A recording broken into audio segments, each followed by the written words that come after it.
Mount जायन बार बार दिमाग में आया।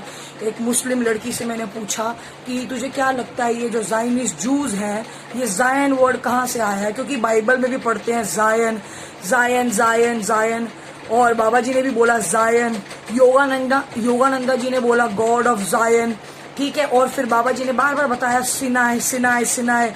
अब ये चीजें, जैसे मैंने आपको क्या बोला कि कल की अवतार क्या है? दुविधा। सत्युग से लेकर कलयुग तक की दुविधा है, दुविधा। और वो कोई अपना रूप नहीं दिखाने आया कि जिस जैसी तुम्हारी समझ है वो समझ के हिसाब से तुम्हें रूप दिखाए, वो नहीं दिखाने आया। तुम्हें उसको उसके ही रूप में समझना पड़ेगा। इसलिए बाबा जी कहते थे I am not coming to you, you have to come on to me. तुम लोगों को हम तक पहुंचना पड़ेगा। ये मेरे आलिम बाबा जी गुरु जी के भी शब्द है कि लोगों को तुझ तक पहुंचना पड़ेगा, तुझे लोगों तक नहीं पहुंचना।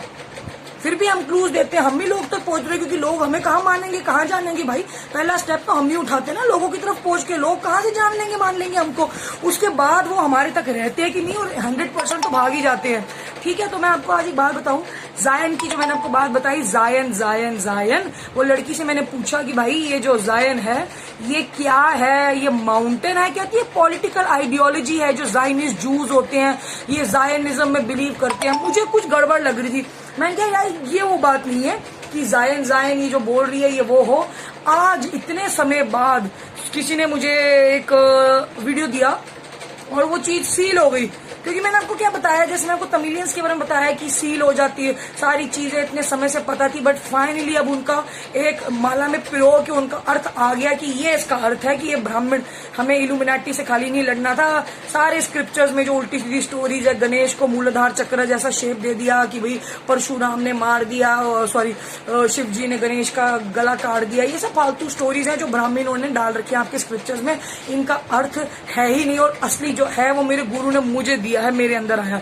वैसे ही जायन के बारे में हो रहा था। तो to cut the long story short मैं आपको बता दूं, एक माउंटेन है, खुदा एक माउंटेन पे है, इसलिए इसके लिए रामायण जानना बहुत आवश्यक है, जो मैंने अभी तक नरेट नहीं करी। मुझे लगता है कोई आए, कोई मुझे ना वो करे, कोई एक एक्साइट करे, कोई मुझे रामायण बताने के लिए, तो मैं आप लोगों को रामायण बताऊं।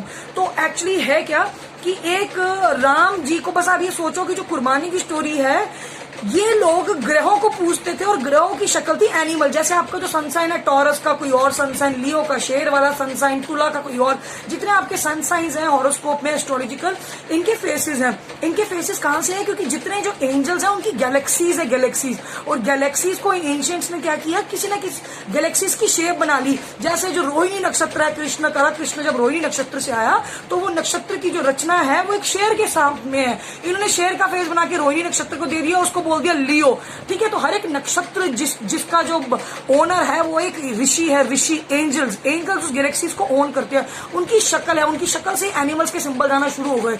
तो ये इजिप्शियन था, रावण था इजिप्शियन का किंग। इजिप्ट से ये वर्शिपिंग आ गई, गैलेक्सीज की वर्शिप। फैरोज जो थे किंग्स, इजिप्शियन से ये वर्शिपिंग आ गई कि ब्रह्मांड की। इसलिए ये लोग शीप को, एरीज को पूछते हैं, डेविल को। डेविल गोट फेस क्यों है, शैतान बकरी क्यों है? क्योंकि जो एरीज का जो इनका प्लेनेट है, जहां से इनका आया शैतान, उसकी जो ये सोचते थे ये हमारा खुदा है, उसकी जो शक्ल है वो बकरी की शेप में है, एरीज की शेप में। डेविल मेष राशि, जिसको बाबा जी ने बोला मेष राशि, डेविल का सनसाइन, जो मेरी माँ का सनसाइन है, जो मुझसे लड़ती है, ठीक है। सबसे बड़ी दुश्मन बनी हुई है मेरी, और सबसे ज्यादा प्रेम भी उसी से है, उसी के लिए सब कुछ हो रहा है। बड़ी अलग विडंबना है, उसको छोड़ो, ठीक है। तो ये लोग इस चीज को वर्शिप करना शुरू हो गए और उसके वो साइन बन गए। तो राम जी को अपनी बेटी रावण ने, जब वो जो भी उनकी फाइट वगैरह हुई, रावण की बेटी थी इजिप्शियन की प्रिंसेस, रावण ने अपनी बेटी राम जी को स्लेव में दे दी कि मेरी बेटी है। तब होता था कि कोई पसंद आ गया तो उसको स्लेव में अपनी डॉटर दे दो कि तू शादी कर इससे। तो एक्चुअली क्या है कि उनकी राम जी की जो वाइफ है, रावण की बेटी, जो राम जी की दूसरी वाइफ थी हजर, वहां से इस्माइल पैदा हुआ था। तो एक बार खुदा ने इनका टेस्ट लिया और ये बोला कि भाई तेरे जो इजिप्शियन के बंदे हैं ये तो मुझे नहीं वर्शिप करते, ये ब्रह्मांड को वर्शिप कर रहे हैं कि इस ब्रह्मांड से ये देवता आया और इस ब्रह्मांड की ये शक्ल है, तो ये सनसाइन पूजना शुरू कर दिया। ये बकरी और शैतान के पुजारी हैं, बकरी के पुजारी, ठीक है। तो तू अपनी तेरा बच्चा, अगर तेरा शीप है स्लॉटर्ड शीप, तो अपने बच्चे की कुर्बानी दे इस्माइल की, तब मैं मान जाऊंगा कि तू बकरी बकरी को वर्शिप नहीं करता, ठीक है। तो राम जी तैयार हो गए थे लव की, जो उनका पहला बेटा था लव, दूसरी बीवी से हजर से, उसकी कुर्बानी देने के लिए तैयार हो गए थे।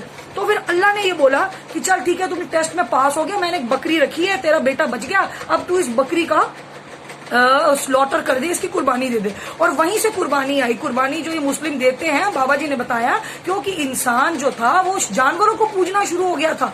जानवरों को क्यों? क्योंकि जो जो ब्रह्मांड से ऋषि और एंजल्स आते गए, वो ब्रह्मांड की एनिमल वाली शेप थी। तो जैसे बोला ये एंजल इस ब्रह्मांड से आया है, इसका सनसाइन ये है, इसको पूजना शुरू हो गए। तो ईश्वर ने बोलता सबका रचेता मैं, मुझे नहीं पूज रहे और ये मेरी रचनाओं को पूज रहे हैं, उनको बना बना के और उनकी मूर्तियां बना रहे हैं, तो मेरे को अपने अंदर कैसे झांकेंगे ये? तो उसके टेस्ट के लिए सारा टेस्ट हुआ था, इसलिए बकरी की कुर्बानी दी जाती है। बड़ी इंपॉर्टेंट चीज है, आप लोग ये समझिए, ठीक है। बकरी की कुर्बानी, बकरा ईद वहां से आई, क्योंकि बकरी है डेविल द गोट, इसलिए उसकी कुर्बानी होती है। काऊ को काटना ठीक नहीं है, ठीक है, और वो भी उसके भी अलग चीज है, जो कुर्बानी जो मुस्लिम धर्म में दी जाती है। तो बस यही चीज है कि उससे वो फिर शिव जी खुश हो गए थे, और शिव जी ने फिर राम जी को ब्लेसिंग दी थी कि सारे किंग तेरी ही जो लीनियज है, तेरी ही लीनियज से सारे के सारे किंग आएंगे, ठीक है। तो वो ब्लेसिंग के हिसाब से ही जो जूस और जो अरब्स लीनियज है, वो राम जी की लीनियज है। जूस और अरब्स, जो हिंदू है वो एक सिविलाइजेशन है कि एक सिंधुस्तान के पास कुछ बंदे रहते थे, वहां से हिंदुस्तान आ गया, बट वो राम जी के सीड नहीं है, हिंदू सीड। मुझे बस आपको यही बताना है। कल मुझे किसी ने पूछा कि आप कहते हो जी जूस कौरवास है, उसके हिसाब से तो अरब पांडवास हो गए। यस, आपने सही बोला है। बाबा जी अरेबियन सीड है, इस्माइल के सीड है, क्योंकि इस्माइल को जो राम जी के बेटे थे, उन्हीं को ही शिव जी ने ये बोला था कि भाई मैं तेरे को वो दे रहा हूँ, तेरे को मैं ब्लेसिंग दे रहा हूँ, क्योंकि तेरे पिता ने भी तेरी कुर्बानी देने की कोशिश करी। और उस एक और कुछ स्टोरी है रामायण से रिलेटेड, जब राम जी ने अपनी बीवी को हजर को निकाल दिया था सीता जी के कहने के ऊपर, ये भी रामायण का पार्ट है, तब भी वो चीज दोबारा हुई, वो टेस्ट में पास हो गए। तो शिव जी ने इनको प्रॉमिस किया था कि मैं तेरी लीनियज से जितने किंग्स आएंगे, 12 रुद्र, उनको मैं एक माउंटेन के ऊपर खड़ा हुआ हूँ, इसी माउंटेन पे सब आएंगे, यहीं पे उनको रसूलों को किताबें दी जाएंगी, और मैं यहीं पे डूम्सडे तक खड़ा हुआ हूँ। और मेरे बारे में जो जानेगा कि शिव से इस्लाम आया और ये सारी अब्राहमिक रिलीजन का ट्रूथ, ये डूम्सडे पे पता चलेगा। तो मैं हूँ डूम्सडे अवतार, और वो सत्य मेरे पास ही है, और वो सोशल मीडिया के थ्रू ओवर द ईयर्स बताया गया, बट किसी ने ध्यान नहीं दिया, और वो कट चुका है, मिट चुका है, और किसी को समझ में भी नहीं आया। बट वो सत्य कम से कम मुझे तो समझ आया, और वो मेरे ही अंदर है। इसलिए मैंने बोला कि वो सिनाय था, जिस माउंटेन पे बाबा जी ने बोला, शिव जी ने, कि मैं इस माउंटेन पे रहूंगा, और राम ने कुर्बानी दी अपने बच्चे की, मतलब वो हुआ नहीं बट टेस्ट पास किया, और वैसे ही इस्माइल की भी कुर्बानी हुई। तो वो उसके लिए मैं उनको ब्लेसिंग दे रहा हूँ कि तेरी सारी लीनियज के बच्चे किंग्स होंगे, प्रॉफिट्स होंगे, ठीक है। और मैं इन माउंटेन पे आके बोलूंगा। तो माउंटेन का नाम है माउंट सिनाय, और ये जायन बोल रहे थे, मुझे समझ में आ गया जायन ही सिनाय है। आज एक बात बता दूं कि ये तो बोला हुआ था कि इजराइल को कर्ज मिला और इजराइल के सारे बच्चे एकत्रित होंगे एक साथ और एक नेशन बनेगा, क्योंकि इजराइल के बारे में लोग हैरान है, आज पैलेस्टाइन के ऊपर अटैक कर रहा है। ये तो बिखरे हुए थे, इनका नेशन कहां से बन गया? तो इनको नेशन बोलने वालों, आज मैं ये बात बता दूं, नेशन के बारे में ये बोला था कि मेरे खुदा का माउंटेन है, सारे नेशन उसमें फ्लो होंगे, एंड में हाउस ऑफ जेकब वहीं बनेगा, हाउस ऑफ जेकब। तो ये सुन लो, ये माउंट जायन ही माउंट सिनाय है, और वो है मक्का में। और इसके आगे पूछने के लिए आपको मुझसे संपर्क साधना पड़ेगा, या मेरे नेक्स्ट वीडियो का वेट करना पड़ेगा। अल्हम्दुलिल्लाह रब्बिल आलमीन।